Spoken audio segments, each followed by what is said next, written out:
Hi friends, Mahanadi சீரியல்ல என்ன நடக்குதுன்னு பார்க்கலாம் வாங்க. வீடியோவை ஸ்கிப் பண்ணாம கடைசி வரைக்கும் பாருங்க. இப்போ நம்ம விஜய், கங்கா, காவேரின்னு சொல்லிட்டு எல்லாருமே ஹாஸ்பிட்டல் போறாங்க. இப்போ ஃபர்ஸ்ட்டு நம்ம கங்காவுக்கு தான் செக் பண்ணி பார்க்குறாங்க. குழந்தை ரொம்பவே ஆரோக்கியமா இருக்கு. குழந்தையோட குரோத்துமே சூப்பரா இருக்கு. நீங்க கவலையே பட வேண்டாம். நான் குடுக்குற டேப்லெட்ஸ் எல்லாமே நீங்க ரெகுலரா சாப்பிட்டுட்டு வரணும். ஹெல்த்தியான ஃபுட்டும் சாப்பிடணும் அப்படின்னு சொல்லிட்டு, காவேரி இந்த அட்வைஸ் உங்களுக்கும் கூட தான் அப்படின்னு சொல்றாங்க. ஓகே டாக்டர் அப்படின்னு சொல்லிட்டு நம்ம காவேரி ரொம்பவே சந்தோஷமா இருக்காங்க. ஒவ்வொரு நிமிஷமும் இங்கே நம்ம விஜய் பதட்டப்பட்டுக்கிட்டே இருக்காங்க. ஸ்கேன் பார்த்து என்ன சொல்ல போகிறாங்களோ அப்படின்னு சொல்லிட்டு ரொம்பவே பயந்துக்கிட்டே இருக்காங்க. குழந்தை ஆரோக்கியமாக இருக்கணும் அப்படின்னு சொல்லிட்டு ஒவ்வொரு நிமிஷமும் கடவுளை ப்ரே பண்ணிக்கிட்டே இருக்காங்க. இப்போது நம்ம காவேரியை ஸ்கேன் பண்ணுறதுக்காக கூட்டிகிட்டு போகிறாங்க. நம்ம சாரதாவுமே படபடன்னு இருக்குது. ஏன்னா ஏதாவது பிரச்சனை வந்துடுமோ அப்படின்னு சொல்லிட்டு விஜயோட முகமுமே ஒரு மாதிரி டல்லாகவே இருக்குது. இப்போது ஸ்கேன் பார்க்குறாங்க. பார்த்துக்கிட்டு இருக்காங்க. நம்ம விஜயுமே குழந்தைய பார்க்குறாங்க. டாக்டர் இருந்துட்டு பாருங்கள் விஜய், உங்களோட குழந்தை வந்து கையை லைட்டாக அசைக்குது, காலை அசைக்குது, திரும்பி படுக்கிற மாதிரி கூட தெரியுது, பாருங்கள் நல்லா இருக்குல்ல அப்படின்னு சொல்லவும் நம்ம விஜயுமே ரொம்பவே ஆர்வமாக சந்தோஷமாக பார்த்துக்கிட்டு இருக்காங்க. முதல்ல குழந்தை அசைகிறத எல்லாத்தையுமே நம்ம கண்கூட பார்க்குறோம் அப்படின்னு சொல்லிட்டு பயங்கர சந்தோஷமாக தான் இருக்குது. குழந்தை ஹெல்த்தியாக இருக்கணும் அப்படின்னு சொல்லிட்டு டாக்டர் சொல்லணும்னு சொல்லி மனசுக்குள்ளே ஒவ்வொரு நிமிஷமும் நினச்சிக்கிட்டே இருக்காங்க. விஜய் இருந்துட்டு சரி நம்ம காவேரி இருந்துட்டு விஜய்கிட்ட எங்க நம்ம குழந்தைய பாருங்க அப்படின்னு சொல்லிட்டு பயங்கர ஹாப்பியாக பேசிக்கிட்டு இருக்காங்க. அதுக்கப்புறம் ஸ்கேன் எல்லாம் முடிஞ்சிருது. இப்போ டாக்டர் என்ன சொல்லுவாங்களோன்னு சொல்லிட்டு பதட்டப்பட்டுக்கிட்டே இருக்காங்க. டாக்டர் இருந்துட்டு குழந்தைக்கு ஒரு பிரச்சனையும் இல்லை, ரொம்ப ஆரோக்கியமாக இருக்குது, நல்லா இருக்குது அப்படின்னு சொல்லிட்டு டாக்டர் சொல்லிடுறாங்க. நம்ம காவேரிக்கும் சரி, முக்கியமாக நம்ம விஜய்க்கும் பயங்கர ஹாப்பி, ரொம்பவே சந்தோஷப்படுறாங்க. இப்போது டாக்டர்கிட்ட சொல்கிறாங்க, டாக்டர் நான் ஒவ்வொரு நிமிஷமும் பயந்துக்கிட்டே இருந்தேன். காவேரிக்கு முன்னாடி ஒரு கொஞ்ச நாளைக்கு முன்னாடி சிக்கன் பாக்ஸ் வந்தது, அதனால் ஏதாவது எஃபெக்ட் ஆகும் அப்படின்னு சொல்லிட்டு நீங்கள் கூட சொல்லியிருந்தீங்க. நான் ஒவ்வொரு நிமிஷமும் பயந்துக்கிட்டே இருந்தேன், எப்படியோ எந்த பிரச்சனையும் இல்லை அப்படின்னு சொல்லிட்டு சொல்கிறாங்க நம்ம விஜய். டாக்டர் இருந்துட்டு சரிங்க, குழந்தையோட growth எல்லாம் நல்லா தான் இருக்குது, நீங்கள் கவலைப்பட வேண்டிய அவசியமே இல்லை, கேர்ஃபுல்லாக இருங்க அப்படின்னு சொல்லிட்டு சொல்கிறாங்க. அதுக்கப்புறம் போகிற வழியில் இங்கே நம்ம சாரதா இருந்துட்டு விஜய்கிட்ட சொல்கிறாங்க, தம்பி காவேரியோட குழந்த நல்லபடியாக இருக்கணும், டாக்டர் நல்ல விதமாக நல்ல வார்த்தையை சொல்லணுன்றதுக்காக நான் சாமிக்கிட்ட ஒரு வேண்டுதல் வச்சுக்கிட்டு இருந்தேன். குழந்தை இப்போ ஆரோக்கியமாக இருக்குன்னு சொல்லிட்டு டாக்டருமே சொல்லிட்டாங்க. இப்போ தான் எனக்கு மனசுக்கு நிறைவாக இருக்குது. வேண்டுதலை நான் கையோடு முடிச்சுட்டு வந்துடுறேனே அப்படின்னு சொல்லவும், அத்தை நாங்களும் வரேன் அத்தை அப்படின்னு சொல்கிறாங்க. இப்போது காவேரி இருந்துட்டு ஏம்மா எதுக்காக எனக்காக இவ்வளோ கஷ்டப்பட்டு நீ வேண்டுதலெல்லாம் நிறைவேற்றணும்னு அவசியமே இல்லை, வேண்டாம் விடுமா அப்படின்னு சொல்லவும், ஏய் வாயில் போட்டுக்கொடி, சாமிக்குன்னு நம்ம ஒரு வேண்டுதல் வச்சிட்டோம் அப்படின்னா கண்டிப்பாக அதை நிறைவேற்றியே ஆகணும், இல்லைனா சாமிக்கு கஷ்டம் ஆகிடாதா, அதுக்கப்புறம் நம்ம குழந்தைக்கு ஏதாவது ஒரு பிரச்சனை வந்துருச்சுன்னா அப்புறம் என்னடி பண்ணுறது அப்படின்னு சொல்லிட்டு சாரதா சொல்கிறாங்க. இதெல்லாம் பார்த்துக்கிட்டு இருந்த கங்காவுக்கு பயங்கரமாக டென்ஷன் ஆகுது. நம்ம கூட நம்மளோட ஹஸ்பண்டுமே இல்லை, இப்போது அம்மாவுமே காவேரி பக்கம் தான் இருக்காங்க. இப்போ தனிமையாக நம்ம அனாதை மாதிரி இருக்கும். என் குழந்தைக்கு கூட தான் ஸ்கேன் பார்த்தாங்க, அது மட்டும் இல்லாமல் சொந்தத்திலே கல்யாணம் பண்ணதுனால ஏதாவது பிரச்சனையோட குழந்தை பிறக்கும்னு சொல்லிட்டு கூட நிறைய பேர் சொன்னாங்க. ஆனால் எனக்காக அம்மா வேண்டிக்கவே இல்லை, இந்த காவேரிக்காக மட்டும் வேண்டிக்கிட்டு இருக்காங்க. இப்போது அவள் தான் அவங்களுக்கு பெரிய இதாக போயிட்டால அப்படின்னு சொல்லிட்டு மனசுக்குள்ளே நினச்சி ரொம்பவே ஃபீல் பண்ணுறாங்க. இப்போது கோவிலுக்கு எல்லாருமா போகிறாங்க.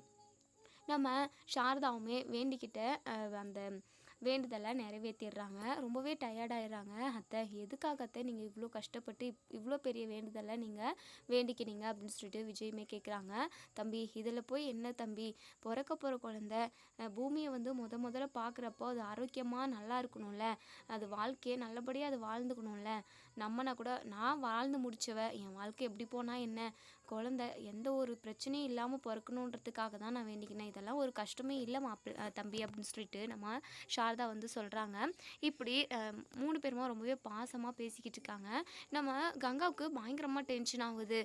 நம்ம குழந்த எப்படி இருக்குது என்ன ஏதுன்னு கூட நம்ம குழந்தைய பற்றி எதுவுமே பேசவே இல்லை, காவேரியோட குழந்தை நல்லா இருக்கணுன்றதுக்காக அம்மா எந்த அளவுக்கு வேண்டுதலை வச்சிருக்கு பார்த்தியா அப்படின்ற மாதிரி மனசுக்குள்ளே நினச்சி போட்டு புழுகிக்கிறாங்க. நமக்கு பேசி கூட ஆறுதலாக யாருமே துணை இல்லையே, நம்ம தனிமையாக இருக்கோமே அப்படின்னு சொல்லிட்டு ரொம்பவே ஃபீல் பண்ணி மனசுக்குள்ளேயே அப்படியே அழுகுறாங்க.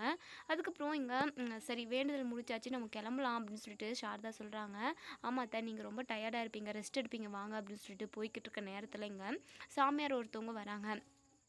இங்கே நிறைய பேர் வந்து அந்த சாமியார்கிட்ட குறி கேட்குவாங்க. அவங்க அதாவது அந்த சாமியார் சொல்கிறது எல்லாமே அப்படியே பர்ஃபெக்டாக நடக்குன்ற மாதிரி தான் அந்த ஊரோட ஐதீகமே. இப்போது ஒருத்தவங்க ப்ரெக்னெண்ட்டாக இருக்கிறவங்க வராங்க. சுவாமி, நீங்கள் நான் ப்ரெக்னென்ட் ஆகிடுவேன், கண்டிப்பாக உனக்கு குழந்த பாக்கியம் கிடைக்கும்னு சொல்லிட்டு நீங்கள் உங்கள் வாயால் சொன்னதுக்கு அப்புறம் தான் எனக்கு அந்த பாக்கியமே கிடைச்சிது. 15 வருஷமாக குழந்தை இல்லாமல் கோயில் குளம் ஹாஸ்பிட்டல் அங்கே இங்கேன்னு சொல்லிட்டு நாங்கள் அலைஞ்சிக்கிட்டு இருந்தோம். உங்ககிட்ட வந்ததுக்கப்புறம் தான் எனக்கு குழந்த பாக்கியமே கிடைச்சிது அப்படின்னு சொல்லிட்டு எல்லாருமே நன்றி சொல்லிட்டு அப்படி இப்படின்னு சொல்லிட்டு போகிறாங்க. இப்போது நம்ம சாரதா இருந்துட்டு, தம்பி அந்த சாமியார் சொல்கிறது எல்லாமே பலிக்குதாமே, நம்ம வீட்டுக்கு எப்போ நல்ல நேரம் கிடைக்கும், நம்ம கொடைக்கானல் இருக்கிற தோட்டத்தெல்லாம் நம்ம எப்போ மீட்டெடுப்போம் அந்த பசுபதிக்கிட்ட இருந்து, இன்னும் நம்ம வாழ்க்கையில் என்னெல்லாம் நடக்குதோ அவங்கக்கிட்ட நம்ம கேட்டு தெரிஞ்சுக்கலாமா அப்படின்னு சொல்லுவோம். அத்தை, அதிலலாம் எனக்கு நம்பிக்கையே இல்லை அத்தை, எதுக்காக சும்மா வேண்டாம் அத்தை, ஏதாவது மனசு கஷ்டப்படுற மாதிரி விஷயம் ஏதாவது சொல்லிட்டாங்க அப்படின்னா நமக்குமே கஷ்டம் இல்லை அத்தை அப்படின்னு சொல்லுவோம். அப்படிலாம் இல்லை, நல்ல வார்த்தையாக தான் சொல்லுவாங்க. நம்ம வீட்டுக்குமே 2 குட்டி குழந்தை வரப்போகுது, என்ன ஏதுன்னு நம்ம கேட்டு தெரிஞ்சுப்போமே. அது மட்டும் இல்லாமல் குமரனுமே அம்புட்டு தூரம் வெளிநாட்டுக்கெல்லாம் போயிருக்காரு, ஏதாவது நல்ல வார்த்தையாக தான் சொல்லுவாங்க அப்படின்னு சொல்லிட்டு இங்கே நம்ம சாரதா வந்து சொல்லவும், நம்ம காவேரியுமே ஆமாங்க, எனக்கும் கேட்கணுன்னு ஆசையாக இருக்குது, என்ன ஏதுன்னு நம்மளும் கேட்கலாமே அப்படின்னு சொல்லிட்டு, அதுக்கப்புறமா இங்கே நம்ம கங்கா, விஜய், சாரதானி எல்லாருமே போயிட்டு அந்த சாமிக்கிட்ட குறி கேட்குறாங்க. எங்கள் குடும்பத்தில் இனிமேல் என்ன நல்லா நடக்கும், நல்லது நடக்கும், இனிமேல் எந்த பிரச்சனையும் வரக்கூடாது, இப்போ இருக்கிற மாதிரியே பிரச்சனை இல்லாமல் எங்கள் குடும்பம் நல்லபடியாக இருக்கணும், எங்கள் வாழ்க்கையில் என்னெல்லாம் நடக்குது அப்படி இப்படின்னு சொல்லிட்டு கேட்குறாங்க நம்ம விஜய். இப்போது சாமியார் இருந்துட்டு ஒரு விஷயத்த சொல்கிறாங்க. இதை கேட்டதுமே நம்ம விஜய் வந்து பயங்கரமாக ஷாக் ஆகுறாங்க. என்ன சொல்கிறீங்க சாமி அப்படின்னு சொல்லிட்டு.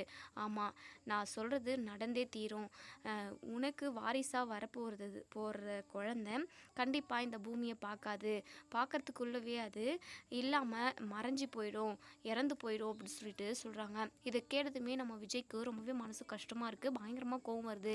என்னங்க நீங்கள் கொஞ்சம் கூட வாய் கூசாமல் இப்படி குழந்தை இறந்து போயிடுன்னு சொல்லிட்டு சொல்கிறீங்க, கொஞ்சம் கூட உங்களுக்கு மனசாட்சியே இல்லையா? என் குழந்தைய பார்க்கணுன்னு சொல்லிட்டு நாங்கள் எல்லாரும் எம்பிட்டு ஆசையாக இருக்கோம், ஆனால் நீங்கள் இப்படி ஒரு வார்த்தையை சொல்லி எங்கள் எல்லாரையும் கஷ்டப்படுத்துறீங்க அப்படின்னு சொல்லுவோம். இங்கே பாருங்கள் தம்பி, நீங்கள் எப்படி தான் கோவப்பட்டாலும் இதுதான் உங்கள் கட்டத்தில் சொல்லுது, கண்டிப்பாக கட்டாயம் இது நடந்தே தீரும், நீங்கள் என்ன தான் பண்ணாலும் இது நடக்காமல் இருக்கிறதுக்கு வாய்ப்பே இல்லை, உங்கள் மனசை நீங்கள் இப்போவே தேத்திக்கிறது தான் நல்லது, அந்த குழந்தை உங்களுக்கானது இல்லை அப்படின்னு சொல்லிட்டு சொல்கிறாங்க. உடனே சாரதாவுக்குமே பயங்கரமாக கோவம் வந்தது.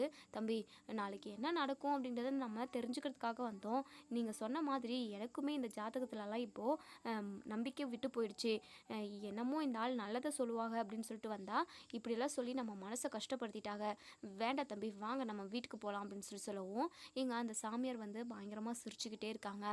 என்னதான் அந்த ஜோசியத்தை நம்பலான்னாலுமே நம்ம விஜய்க்கு வந்து மனசுக்குள்ளே ஒரு மாதிரி பதட்டமாகவே இருக்குது, ரொம்பவே பதட்டப்படுறாங்க, குழந்தைக்கு ஏதாவது ஆயிடுமோ அப்படின்னு சொல்லிட்டு உள்ளுக்குள்ளே ஒரு பதட்டம் இருக்க தான் செய்யுது. காவேரியுமே பயங்கரமாக வர வழியில் அழுதுகிட்டே வராங்க. ஏய் அழுகாதிரி, அந்த சாமியார் தான் கண்டதை சொல்லி உளறிக்கிட்டு இருக்காருன்னா நீயும் அதை நினச்சி அழுதுகிட்டு இருக்க, அப்படியெல்லாம் எதுவும் ஆகாது, உன் குழந்தைக்கு அந்த கடவுள் துணையாக இருப்பார் அப்படின்னு சொல்கிறாங்க. இங்கே விஜயுமே ஆமாம் காவேரி, நீ அழுது இப்போ குழந்தையுமே கஷ்டப்படுத்துறியா, நீ சந்தோஷமாக இருந்தால் தான் அதுவுமே நல்லா ரிலாக்ஸாக இருக்கும், தேவையில்லாமல் கண்டதெல்லாம் யோசித்து நீ அழுதுகிட்டு இருக்காத அப்படின்னு சொல்லிட்டு ஆறுதல் சொல்கிறாங்க நம்ம விஜய். ஏன்னா விஜய் காவேரிக்கு ஆறுதல் சொன்னாலுமே நம்ம விஜய்க்கு ஆறுதலாகவே எதுவுமே இல்லை, ஒரு மாதிரி ஏதோ ஒன்று மனசை போட்டு உறுத்திக்கிட்டே தான் இருக்குது. வீட்டுக்கு வந்துடுறாங்க. வீட்டுக்கு வந்ததுமே நம்ம விஜய் வந்து ரொம்பவே முகம் ஆடி போயிருக்கு. நம்ம காவேரி டயர்டாக இருக்குன்னு சொல்லி ரெஸ்ட் எடுக்க போயிடுறாங்க. இப்போது நம்ம சாரதா ஜூஸ் கொண்டு வந்து நம்ம விஜய்க்கு கொடுக்குறாங்க. இந்தாங்க தம்பி, ஜூஸ் எடுத்துக்கோங்க அப்படின்னு சொல்லிட்டு. என்னத்தை, நீங்கள் கொஞ்ச நேரம் ரெஸ்ட் எடுக்க வேண்டியது தானே, கோவில்லே வேண்டுதல் முடிச்சதுக்கப்புறம் நீங்கள் ரொம்ப டயர்டாக இருந்தீங்க அப்படின்னு சொல்லுவோம். இருக்கட்டும் தம்பி, அதெல்லாம் ஒன்றும் இல்லை, இங்கே பாருங்கள் தம்பி, உங்கள் முகமே சரியில்லை, அந்த சாமியார் சொன்னதவே நீங்கள் நினச்சிக்கிட்டு இருக்கீங்களா, கண்டிப்பாக அப்படி ஒரு விஷயம் நடக்கவே நடக்காது தம்பி அப்படின்னு சொல்லி சொல்கிறாங்க. இல்லைத்த, எனக்கு என்னமோ ஒரு மாதிரி கஷ்டமாக இருக்குது, அவர்கிட்ட நம்ம குறி கேட்காமவே இருந்திருக்கலாம் போல், ஏதாவது நல்ல விஷயம் சொல்லுவார்னு பார்த்தா இப்படி மனசை கஷ்டப்படுத்துகிற மாதிரி ஒரு விஷயத்த சொல்லிட்டாங்க, எனக்கு ஏதாவது ஆயிருக்கும் அப்படி இப்படின்னு எதனா என்னை பற்றி சொல்லியிருந்தாங்க கூட நான் கஷ்டப்பட்டிருக்க மாட்டேன், ஆனால் என் குழந்தை உயிரோடவே இருக்காது, இந்த உலகத்தவே வந்து பார்க்காதுன்னு சொல்லிட்டு இப்படி ஒரு வார்த்தையை அவருக்கு சொல்கிறதுக்கு எப்படி தான் மனசு வந்ததுன்னு தெரியல அத்தை அப்படின்னு சொல்லிட்டு ரொம்பவே மனசுக்கு கஷ்டமாக இருக்குது, ரொம்பவே ஃபீல் பண்ணி ஒரு மாதிரி கண் கலங்கிடுறாங்க. அதுக்கப்புறம் இங்கே நம்ம இது காவேரி அப்போ தான் வராங்க. காவேரி முன்னாடி அப்செட்டாக இருக்கிறத காட்டிக்க கூடாதுன்றதுக்காக நம்ம விஜய் வெளியில் சிரிக்கிற மாதிரியுமே பேசுகிறாங்க. என்ன காவேரி ரெஸ்ட் எடுத்துட்டியா நீ அப்படின்னு சொல்லி கேட்குறாங்க. ரெஸ்ட் எடுத்துட்டேங்க, ஒரு மாதிரி டயர்டாக இருக்கிற மாதிரியே இருக்குங்க அப்படின்னு சொல்லவும், உடனே சாரதா இருந்துட்டு ப்ரெக்னெண்ட்டாக இருக்கிற டைமில் அப்படி தாண்டி இருக்கும், கொஞ்ச நேரம் நல்லா தூங்கி ரெஸ்ட் எடுக்கணும், அப்போ தான் ஆரோக்கியமாக இருக்கும் உடம்பும் அப்படின்னு சொல்லிட்டு நம்ம சாரதா சொல்கிறாங்க. விஜய்க்கு ஒரு யோசனை வருது. அத்தை, எனக்கு என்னமோ எங்கள் குடும்ப வழக்கப்படி 5வது மாதத்தில் வளகாப்பு செஞ்சிடணும்னு சொல்லிட்டு பாட்டி சொன்னாங்க. ஒருவேளை அப்படி செய்யறதுனால இப்படி ஏதாவது நடந்துருமோ, அந்த சாமியார் சொன்ன மாதிரி நடந்துருமோன்னு சொல்லிட்டு உள்ளுக்குள்ளே யோசிச்சுட்டு இருக்காங்க. அதே சமயம் சாரதா கிட்டேயுமே சொல்கிறாங்க. ஆமாம் தம்பி, நீங்கள் தான் வேண்டான்னு சொல்லிட்டீங்க, அதான் நான் ஐயாவும் அம்மாவும் வந்து கேட்டாங்கள்ல, நீங்கள் அப்போவே ஓகே சொல்லியிருந்துருக்கணும் அப்படின்னு சொல்கிறாங்க. சரிங்க அத்தை, இன்னுமே 5வது மாதம் முழுசாக முடியலைல்ல, நல்ல நாளாக பார்த்து வளகாப்பு செஞ்சுட்டா நல்லா இருக்கும்ல அப்படின்னு சொல்லிட்டு சொல்கிறாங்க. ஆமாம் தம்பி, இந்த யோசனையும் கரெக்டாக தான் இருக்குது அப்படின்னு சொல்லிட்டு சொல்கிறாங்க. சரிங்க அத்தை, நான் கண்டிப்பாக தாத்தாக்கிட்டேயும் பாட்டிக்கிட்டையும் இது விஷயமா பேசிட்டு காவிரியோட வளகாப்பையுமே நம்ம சிறப்பாக நடத்திடலாம் அப்படின்னு சொல்லி பேசிக்கிட்டு இருக்காங்க. அதுக்கப்புறம் இங்கே நம்ம சாரதா இருந்துட்டு காவேரிக்கு ஒவ்வொரு நிமிஷமும் அதாவது புதுசு புதுசாக செஞ்சு, அதாவது ஹெல்த்தியாக செஞ்சு கொடுத்துக்கிட்டே இருக்காங்க ஃபுட் எல்லாமே. நம்ம காவேரிக்கு சாப்பிட்டு சாப்பிட்டு ஒரு மாதிரி இருக்குது, என்னம்மா நிமிஷத்துக்கு ஒரு டைம் ஏதாவது ஒன்று எடுத்துகிட்டு வந்து கொடுத்துக்கிட்டே இருக்கேன், என்னால் சாப்பிட முடியல அப்படின்னு சொல்லி சொல்கிறாங்க. இங்கே பாருடி, நல்லா ஹெல்த்தியாக சாப்பிடு, எனக்கு குழந்தையோட வளர்ச்சி நல்லா இருக்கணும்ல, குழந்தை ஆரோக்கியமாக இருக்கணும்ல, அது ரொம்ப முக்கியம் இல்லை அப்படின்னு சொல்லிட்டு நம்ம அதாவது காவிரியையே நம்ம சாரதா பயங்கரமாக விழுந்து விழுந்து கவனிச்சுக்கிறாங்க. இதெல்லாம் பார்த்துக்கிட்டு இருந்த கங்காவுக்கு பயங்கரமாக டென்ஷன் ஏறுது. கூட குமரனுமே இல்லை, நமக்குன்னு யாருமே இல்லாத மாதிரி இருக்குது அப்படின்னு சொல்லிட்டு ரொம்பவே ஃபீல் பண்ணிக்கிட்டு இருக்காங்க. ரூமில் போயிட்டு படுத்துக்கிட்டு இருக்காங்க. அப்போது நம்ம யமுனா வந்து கால் பண்ணுறாங்க. என்ன யமுனா அப்படின்னு சொல்லி கேட்கவும், என்னக்கா பண்ணிக்கிட்டு இருக்க, மாமாவும் உன் கூட இருக்க மாட்டாங்க, நீ எப்படியும் அங்கே தனியாக தான் இருப்பேன், அதனால தான் உன் கூட கொஞ்ச நேரம் பேசலாமேன்னு சொல்லிட்டு கால் பண்ணேன் அப்படின்னு சொல்லுவோம். என்ன தெரிய சொல்கிற, அம்மா காவேரி மேலே தான் உயிராக இருக்காங்க, காவேரியோட குழந்தை மேலே தான் அம்புட்டும் பாசமும் எல்லாமே இருக்குது, என் குழந்தை மேலே யாருக்குமே பாசன்றது எதுவுமே இல்லை, நான் இப்போது தனி மரமாக தனிமையாக அனாதை மாதிரி இருக்கிற மாதிரி இருக்குது யமுனா அப்படின்னு சொல்லி சொல்கிறாங்க. என்னக்கா இப்படியெல்லாம் பேசிக்கிட்டு இருக்கா, அப்படி என்னதான் நடந்தது அப்படின்னு சொல்லி கேட்கவும், இல்லடி இன்றைக்கி நாங்கள் ஹாஸ்பிட்டல் போனோம், சரி குழந்தையோட க்ரோத் எல்லாமே நல்லா இருக்குன்னு சொல்லிட்டு டாக்டர் சொல்லிட்டாங்க, அப்படி இருந்தும் காவேரியோட குழந்தைக்காக மட்டும் அம்மா வேண்டுதெல்லாம் வச்சுருக்கு, என் குழந்தைக்கு கூட தான் எதுவுமே வேண்டுதலே வைக்கல, நானும் குமரன் மாமாவும் சொந்தத்தில் தானே கல்யாணம் பண்ணிக்கிட்டோம், சொந்தத்தில் கல்யாணம் பண்ணிக்கிட்டா ஏதாவது பிரச்சனையோட குழந்தை பிறக்குன்னு சொல்லிட்டு எத்தனையோ பேர் சொன்னாங்க, என் குழந்தைக்காக அம்மா சின்ன வேண்டுதல் கூட வைக்கல, ஆனால் காவிரியோட குழந்தை நல்லா ஆரோக்கியமாக இருக்கணுன்றதுக்காக வேண்டுதல் வச்சுருக்குடி, இதெல்லாம் நினைக்க எனக்கு ரொம்பவே கஷ்டமாக இருக்குது, காவேரி குழந்தைய நினச்சி அம்மா வேண்டுதல் வச்சுக்கிறத நினச்சாலும் எனக்கு எந்த பிரச்சனையும் கிடையாது, ஆனால் காவேரி குழந்தைக்காக மட்டும் வேண்டுறாங்க பார்த்தியா, அதுதான் எனக்கு பிரச்சனை, அப்போது என் குழந்தையெல்லாம் குழந்தைய தெரியலையே யமுனா, இங்கே நடக்கிறதெல்லாம் எனக்கு சுத்தமாக பிடிக்கல, விஜய் வந்ததுலேருந்து விருந்து பலகாரம்னு சொல்லிட்டு தடபுடலாக இன்னைக்கு வரைக்குமே விருந்து ஏற்பாடு தான், அதே சமயம் காவிரியோட குழந்தைக்கு மட்டும்தான் ஃபஸ்ட்டு மரியாதை, ஃபஸ்ட்டு பாசம் எல்லாமே காவிரியோட குழந்தை மேலே மட்டும்தான் இருக்குது, நானும் என் குழந்தையும் இப்போது அனாதை மாதிரி நிற்கிறோம், உன் மாமா குமரன் மாமாவுமே என்னை அனாதையாக தனியாக விட்டுட்டு வெளிநாட்டுக்கு போயிட்டாரு, என் நிலமை இப்படியா இருக்கணும், நான் கல்யாணத்துக்கு முன்னாடி எப்படியெல்லாம் இருக்கணும்னு சொல்லி ஆசைப்பட்டேன், அது எதுவுமே நடக்கலை, சரி குமரன் மாமாவாவது ப்ரெக்னெண்ட்டாக இருக்கிற டைமில் கூட இருப்பாருன்னு நினச்சேன், அதுவும் இப்போ நடக்கலை, நான் என்ன நினச்சாலும் அது எனக்கு நடக்கிறதில்ல இல்லையம்முனா, நான் போன ஜென்மத்தில் ஏதோ ஒரு பாவம் பண்ணியிருக்கேன் போல், அதனால தான் நான் நினைக்கிறது ஆசைப்படுறது எதுவுமே நடக்க மாட்டேங்குது அப்படின்னு சொல்லிட்டு இங்கே நம்ம கங்கா வந்து பயங்கரமாக அழுதுகிட்டு இருக்காங்க. இப்போ யமுனா இருந்துட்டு, அக்கா இதெல்லாம் நினச்சி ஃபீல் பண்ணி அழுகாதுக்கா, நீ நினச்சதை விட கண்டிப்பாக குமரன் மாமா உன்னை ரொம்ப நல்லா வாழ வைப்பார், கொஞ்ச நாள் தான்க்கா, மாற்றம் ஒன்றே மாறாதது, எல்லாமே மாறும்க்கா, இப்படியே போயிடாது, இன்னும் 2-3 மாதம் மட்டும் வெயிட் பண்ணு, அதுக்கப்புறம் மாமா உனக்காக உனக்கு பிடிச்சதெல்லாம் வாங்கிட்டு வருவார், நீ நினச்ச மாதிரி உன்னை வாழ வைக்குவாருக்கா, நீ கவலைப்படாதுக்கா அப்படின்னு சொல்லிட்டு நம்ம யமுனாவுமே சொல்லி பேசிக்கிட்டு இருக்காங்க. இப்போது நிவனோட அம்மா வராங்க. இங்கே யமுனா கிட்ட, ஏய் என்னடி எவ்வளோ நேரமாக ஃபோன் பேசிக்கிட்டு இருப்ப, உன்னை கேட்கறது மேய்க்கிறதுக்கு ஆள் இல்லைன்னு நினைக்கிறேன்.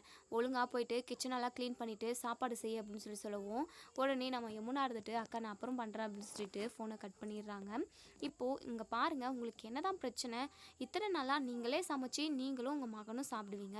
இன்றைக்கி என்னடனா கிச்சனெல்லாம் இது க்ளீன் பண்ணிவிட்டு என்ன சமைக்க சொல்கிறீங்க? அப்போது நான் சமைச்சா நீங்கள் சாப்பிட போகிறீங்களா என்ன அப்படின்னு சொல்லி கேட்கவும், ஆமாடி வேறு வழி, இந்த வீட்டோட வேலைக்காரனும் வரவே இல்லை, வீடெல்லாம் அம்பிட்டு குப்பையாக விழுந்துக்கிட்டு இருக்கு. நீ வீடெல்லாம் க்ளீன் பண்ணிவிட்டு கிச்சன் எல்லா இடத்தையுமே க்ளீன் பண்ணி மாப் போட்டுடு, அதுக்கப்புறம் சமைச்சிடு. வெட்டியாக நீ இந்த வீட்டில் தண்டை சோறு சாப்பிட்டுக்கிட்டு இருக்க, அது யூஸ்ஃபுல்லாக இருக்கணும்ல, அதனால தான் உன்னை வேலை வாங்குறேன். சொல்லப்போனால் நீ இந்த வீட்டோட வேலைக்கார மாதிரி தான், வேலைக்காரி சும்மா இருக்கலாமா, அதுதான் வேலை செய் அப்படின்னு சொல்கிறாங்க. என்ன நீங்கள் ஓவராக பேசுகிறீங்க, விட்டா என்ன வீட்டை விட்டு துரத்திடுவீங்க போல். ஓ நான் இந்த வீட்டோட வேலைக்காரியா? நீங்கள் சொல்கிறதெல்லாம் என்னால் செய்ய முடியாது. நான் ஆன்லைனில் ஆர்டர் போட்டு நான் சாப்பிட்டுக்கிறேன், உங்களுக்கெல்லாம் சமைச்சு போடணும்னு சொல்லிட்டு எனக்கு அவசியமே கிடையாது அப்படின்னு சொல்லிட்டு எதிர்த்து பேசிக்கிட்டு இருக்காங்க. அப்போ தான் நம்ம நிவனுமே இங்கே குமரனை விட்டுட்டு வராங்க. இப்போது நிவன் இருந்துட்டு என்ன சண்டை, எப்போவுமே உங்களுக்கு சண்டே தானா, அவங்கவுங்க பாட்டுக்கு அவங்கவுங்க வேலையை பார்த்துக்கிட்டு இருக்க மாட்டிங்களா அப்படின்னு சொல்லிட்டு பயங்கரமாக கோவப்படுறாங்க நம்ம நிவன். இப்போது யமுனா இருந்துட்டு இங்கே பாருங்கள் நிவன், இவங்க என்னென்னமோ பேசிக்கிட்டு இருக்காங்க, உங்கள் அம்மா கிட்ட சொல்லி வைங்க, நான் இந்த வீட்டோட வேலைக்காரின்னு சொல்லி என்னை திட்டுறாங்க அப்படின்னு சொல்லவும், அம்மா என்னம்மா ஆச்சு உங்களுக்கு அப்படின்னு சொல்லவும், டேய் நான் வேலைக்காரினெல்லாம் சொல்லலடா, ஓவராக பேசிக்கிட்டு இருந்தா அதனால தான் அப்படி ஒரு வார்த்தை சொன்னேன். என்ன சமைக்க சொன்னேன், சமைச்சு எடுத்துகிட்டு வா, பசிக்குது சாப்பிடணும்னு சொன்னேன், இதில் என்னடா தப்பு, ஏன் இந்த மகாராணி சமைக்க மாட்டாளாமா என்ன அப்படின்னு சொல்லி கேட்குறாங்க. உடனே நம்ம நிவன் இருந்துட்டு, யமுனா உனக்கு என்ன பிரச்சனை, சமைச்சு போகிறதுல உனக்கு என்னடி பிரச்சனை, ஒழுங்கா அம்மா சொல்கிற டிஷ்ஷை சமைச்சு கொடு அவங்களுக்கு அப்படின்னு சொல்லிட்டு நிவன் வந்து போயிடுறாங்க. இங்கே யமுனாவுக்கு பயங்கர கடுப்பாக இருக்குது, முறைச்சிக்கிட்டே எல்லா வேலையும் செஞ்சு முடிக்கிறாங்க, சமைக்கவும் ஆரம்பிக்கிறாங்க. இங்கே நிவனோட அம்மா யமுனாவை பார்த்து சிரிச்சுக்கிட்டே உட்காந்துருக்காங்க. இன்னொரு சைடு இங்கே பசுபதி வந்து ராகினி கிட்ட, ராகினி அந்த காவேரியை அன்னைக்கு கார் ஏற்றி மோதி சாவடிச்சிருப்பேன், கொஞ்சம் டெஸ்ட்டு மிஸ்ஸில் போயிடுச்சு, அவளை உயிரோடவே விடக்கூடாது ராகினி அப்படின்னு சொல்கிறாங்க. ஆமாப்பா, அவள் விஜய் கூட இருக்கிறதுனால ரொம்ப தைரியமாக திமுறாக இருக்கா, விஜய் கூட இருந்தால் கண்டிப்பாக அவளுக்கு எந்த பிரச்சனையும் வராது, ரொம்ப பாதுகாப்பாக தான் இருப்பாள், அது மட்டும் இல்லாமல் அவள் ப்ரெக்னெண்ட்டாக இருக்கலாம்ப்பா அப்படின்னு சொல்கிறாங்க. இதை கேட்டதுமே நம்ம பசுபதி பயங்கரமாக ஷாக் ஆகுறாங்க. என்ன சொல்கிற ராகினி அப்படின்னு சொல்லிட்டு, ஆமாப்பா எனக்கே இன்னைக்கு தான் தெரிய வந்தது, அஜயோட அம்மா தான் அஜய் கிட்ட பேசிகிட்டு இருந்தாங்க, அப்போ தான் காதால் கேட்டேன், அந்த காவேரிக்கு வளகாப்பு செய்கிறதுக்காக கூட ஏற்பாடு பண்ணிக்கிட்டு இருக்காங்களா அந்த விஜய், பெருசாக பிரம்மாண்டமாக அந்த வளகாப்பை செய்ய போகிறானா அப்படின்னு சொல்கிறாங்க.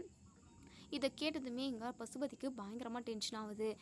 எப்படி ஆகுது, அந்த காவேரி கொலை பண்ணக்கூடாது ராகினி, என் பிளானே இப்போ மாறிடுச்சு, காவேரி உயிரோடு தான் இருக்கணும், அவள் உயிரோடையே இருந்து செத்த மாதிரி நரக வேதனையே அனுபவிக்கணும், அதுக்கு ஒரே வழி அந்த குழந்தையே மொத்தமாக இல்லாமல் பண்ணணும் அப்படின்னு சொல்லிட்டு இங்கே பசுபதி வந்து ஒரு பிளான் பண்ணுறாங்க. காவேரியோட குழந்தைய கருவிலே கலைக்கணும் அப்படின்னு சொல்லிட்டு.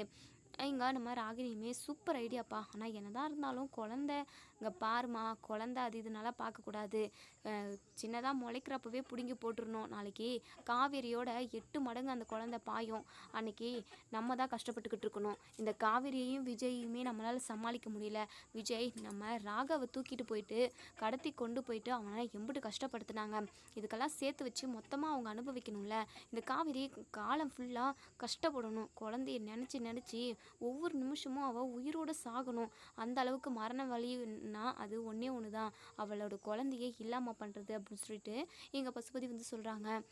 சூப்பர் சூப்பர் ஐடியாப்பா, ஆனால் எப்படி இதை ப்ரொசீட் பண்ணுறது, குழந்தைய எப்படிப்பா நம்ம இல்லாமல் பண்ண முடியும், ஒரு வேளை நானும் அவங்க வீட்டில் இருந்தேன் அப்படின்னா கூட ஏதாவது விஷம் வச்சு ஏதாவது பண்ணலாம், ஆனால் இவ்வளோ நம்ம டிஸ்டன்ஸில் இருக்கிறப்ப கண்டிப்பாக அது முடியுமா என்னன்னு தெரியலையப்பா அப்படின்னு சொல்லிட்டு ராகினி சொல்கிறாங்க. கண்டிப்பாக முடியுமா, அதான் நீ ஏதோ வளகாப்புன்னு சொன்னல, அந்த வளகாப்பை அவங்க எங்கே நடத்த போகிறாங்கன்னு உனக்கு தெரியுமா அப்படின்னு சொல்லி கேட்கவும், அப்பா இது விஜயோட வீட்டில் தான் நடக்க போகுதாம்ப்பா அப்படின்னு சொல்கிறாங்க. சரி, அதான் விஜயோட வீட்டில் தான் அன்பரசு, அதான் அஜயோட அப்பா இருக்கார்ல, அவரை வச்சு வேலையை கச்சிதமாக முடிச்சிடணும் அப்படின்னு சொல்லிட்டு பசுபதி வந்து ஒரு ஐடியா சொல்கிறாங்க. சூப்பர்ப்பா அப்படின்னு சொல்லிட்டு இன்னொரு சைடு இங்கே நம்ம விஜய் வந்து தாத்தாவுக்கு கால் பண்ணுறாங்க. தாத்தா ஃபோனவே எடுக்கிறதில்ல, நிறைய டைம் ட்ரை பண்ணுறாங்க, ஆனால் கால் அட்டன் பண்ணுறதில்ல, ரிங்கு போகுது, என்னவா இருக்கும், ஏதாவது பிரச்சனையாக இருக்குமோ, இல்லை தாத்தா வேலையாக இருப்பாரா அப்படின்னு சொல்லிட்டு பயங்கர யோசனை. சரி நம்ம நேர்லேயே போயிட்டு வந்துடுவோம் அப்படின்னு சொல்லிட்டு, காவேரி வா நம்ம தாத்தாவை பார்த்துட்டு வந்துடலாம் அப்படின்னு சொல்லிட்டு காவேரி கிட்ட சொல்கிறாங்க. சரிங்க, எனக்குமே ரொம்ப ஆசையாக இருக்குது. ரொம்ப நாள் ஆச்சு தாத்தாவையும் பாட்டியும் பார்த்து. நம்ம வீட்டுக்கு போய் கூட ரொம்ப நாள் ஆச்சு. நம்ம போயிட்டு வருவோமேங்க அப்படின்னு சொல்லிட்டு, அதுக்கப்புறம் சாரதா கிட்ட சொல்லிட்டு நம்ம காவேரியும் விஜயும் தாத்தா பாட்டியோட வீட்டுக்கு கிளம்புறாங்க. இங்கே விஜயும் காவேரியும் பார்த்த நம்ம பாட்டிமா பயங்கரமாக ஷாக் ஆகுறாங்க. விஜய், எப்படிடா நீ இங்கே, நீ இனிமேல் இங்கே தான் இருக்க போறியா? இந்த பாட்டியை பிரிஞ்சு உன்னால் இருக்க முடியலையாப்பா அப்படின்னு சொல்லிட்டு எங்கள் பாட்டி வந்து நிறைய பேசிட்டு போகிறாங்க வளவலன்ட்டு. ஐயோ பாட்டி போதும் நிறுத்துங்க பாட்டி, நான் சும்மா தான் பார்க்கறதுக்காக வந்தேன், இங்கே இருக்கிறதுக்காகலாம் வரல அப்படின்னு சொல்லி சொல்கிறாங்க. என்னப்பா விஜய், அப்போது நீ இன்னுமே நடந்தது எதுவுமே மறக்கலையாப்பா? இங்கே பாருப்பா, எல்லாத்தையும் மறந்துட்டு நீ நம்ம வீட்டுக்கே வாப்பா. நீ வருவன்னு சொல்லிட்டு தான் ஒவ்வொரு நாளும் இந்த வாசலை பார்த்துக்கிட்டே இருக்கேன். தயவு செஞ்சு நீ வந்துருப்பா, நீ இல்லாமல் அந்த வீடே வெறிச்சோடி போய் இருக்குப்பா அப்படின்னு சொல்லிட்டு ரொம்பவே ஃபீல் பண்ணி அழுகுறாங்க. பாட்டி அழுகாதுங்க பாட்டி, நான் ஒரு நல்ல விஷயமா பேச வந்திருக்கேன், இப்போ போயிட்டு நீங்கள் இப்படி ஃபீல் பண்ணலாமா? சரிப்பா விஜய், வெளியவே நின்றுக்கிட்டு இருக்க, உள்ளே வாப்பா அப்படின்னு சொல்லிட்டு விஜயை மட்டும் கூப்பிட்றாங்க. ஆனால் காவேரியை கண்டுக்கிறதில்ல. நம்ம பாட்டிமாவுக்கு காவேரி மேலே இப்போ வரைக்குமே கோவமும் அந்த ஒரு பகையும் இருந்துக்கிட்டே தான் இருக்குதுன்னு சொல்லலாம். இங்கே நம்ம காவேரியை நம்ம விஜய் வா காவேரி அப்படின்னு சொல்லிட்டு கையை பிடிச்சி கூட்டிகிட்டு போகிறாங்க. ஆமாம் தாத்தா எங்கள் பாட்டி அப்படின்னு சொல்லி கேட்கவும், தாத்தா இப்போ தான் கோவிலுக்கு போனார், இதோ வந்துருவார் அப்படின்னு சொல்லிட்டு சொல்கிறாங்க. சரி விஜய், காஃபியா டீயா அப்படின்னு சொல்லி கேட்கவும், பிளாக் காஃபி பாட்டி அப்படின்னு சொல்லி சொல்கிறாங்க. காவேரிக்கு பால் அப்படின்னு சொல்லி சொல்கிறாங்க. இங்கே பாட்டிமாவுக்கு பயங்கரமாக டென்ஷன் ஆகுது.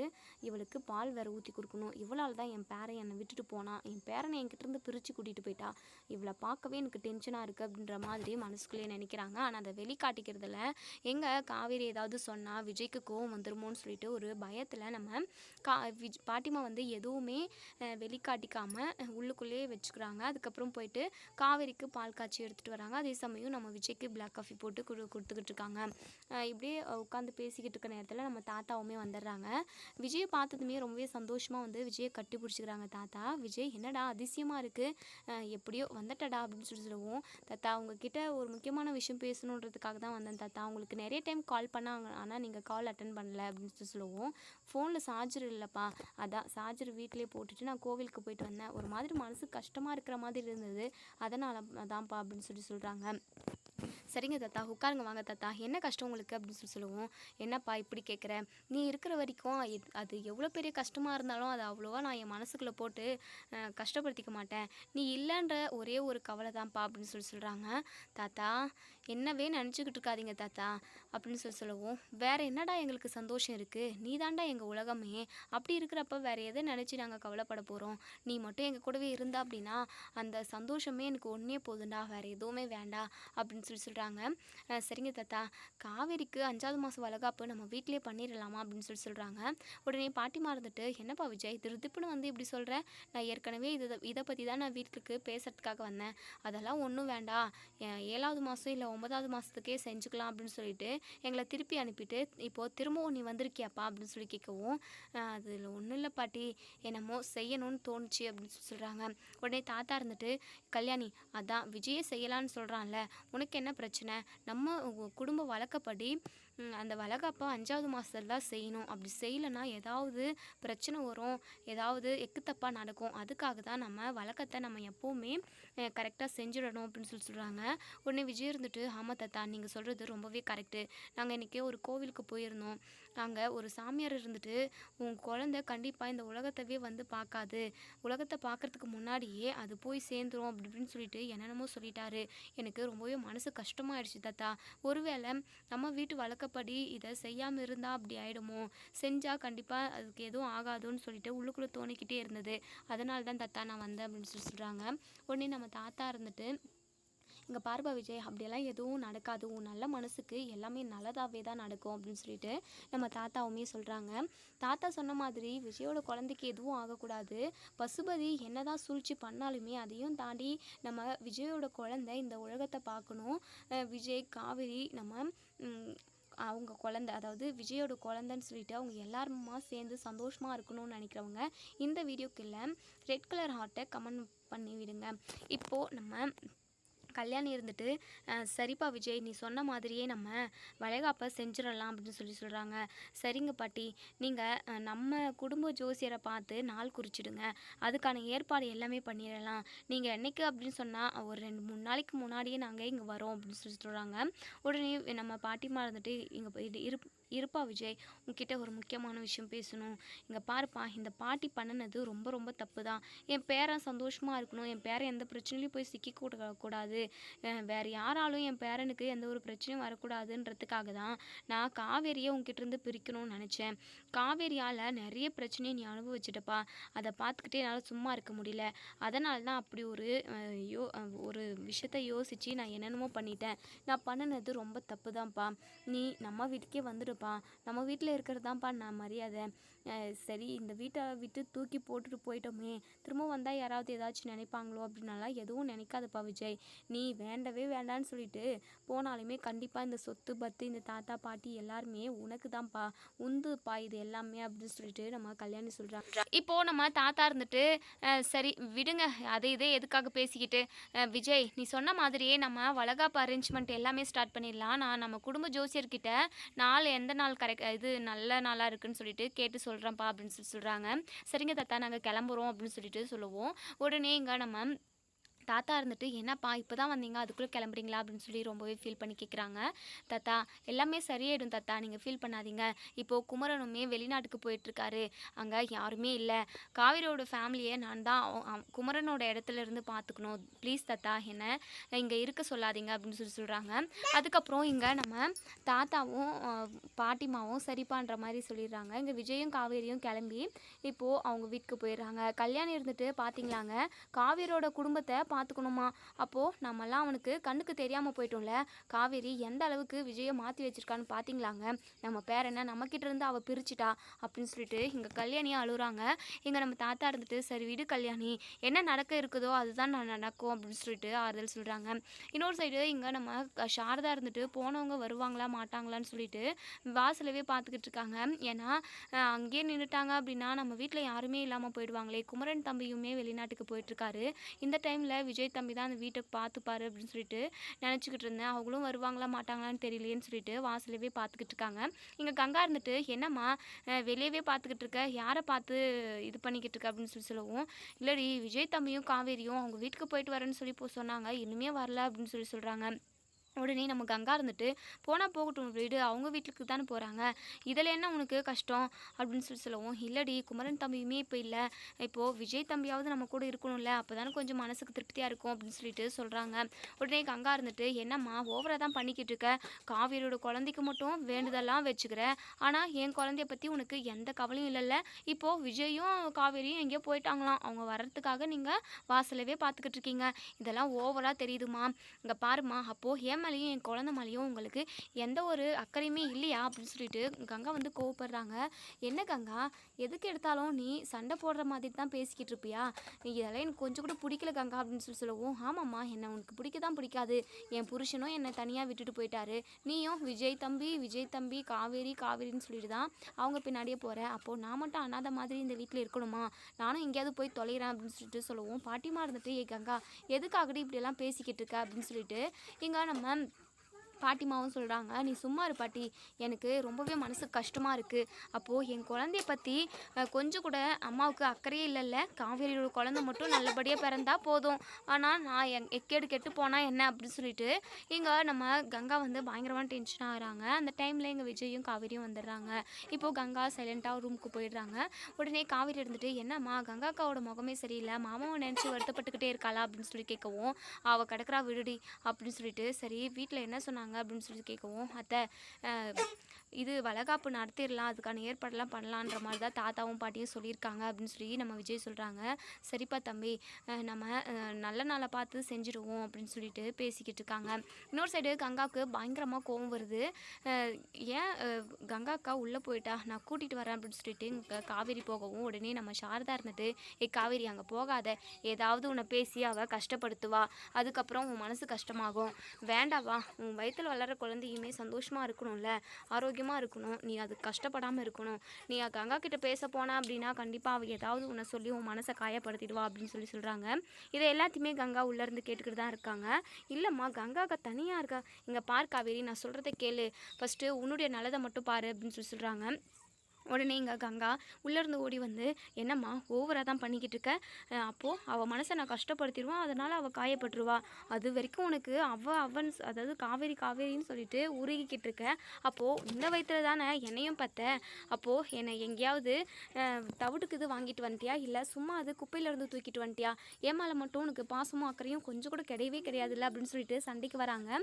உடனே இங்கே நம்ம விஜய் இருந்துட்டு, போதும் நிறுத்துங்க கங்கா, எதுக்காக தேவையில்லாமல் அத்தை மனசை கஷ்டப்படுத்துறீங்க அப்படின்னு சொல்லிட்டு விஜய் கேட்கவும், இங்கே பாருங்கள் எங்கள் குடும்ப விஷயத்தில் நீங்கள் தலையிடாதீங்க, நான் என் அம்மா கிட்ட பேசிக்கிட்டு இருக்கேன், நீங்கள் எதுக்காக குறுக்க வரீங்க அப்படின்னு சொல்லிட்டு கங்கா விஜய் முகத்தில் அடிக்கிற மாதிரியே பேசிடுறாங்க. காவிரிக்கு பயங்கரமாக கோவம் வந்துடுது. இங்கே பாருக்கா, என்னை எது வேணாலும் பேசு, ஆனால் என் புருஷனை பற்றி நீ எதுவும் பேசக்கூடாது, பேசுறதுக்கான உரிமையும் உனக்கு கிடையாது அப்படின்னு சொல்லிட்டு சண்டைக்கு போகிற மாதிரியே பேசுகிறாங்க. விஜய் இருந்துட்டு, இங்கே பாரு காவேரி, எந்த பிரச்சனையும் வேண்டாம் அப்படின்னு சொல்லிட்டு காவேரி ரூமுக்கு கூட்டிகிட்டு போகிறாங்க. இனி என்ன நடக்கும் அப்படிங்கிறது நம்ம வெயிட் பண்ணி பார்ப்போம் ஃப்ரெண்ட்ஸ். வீடியோ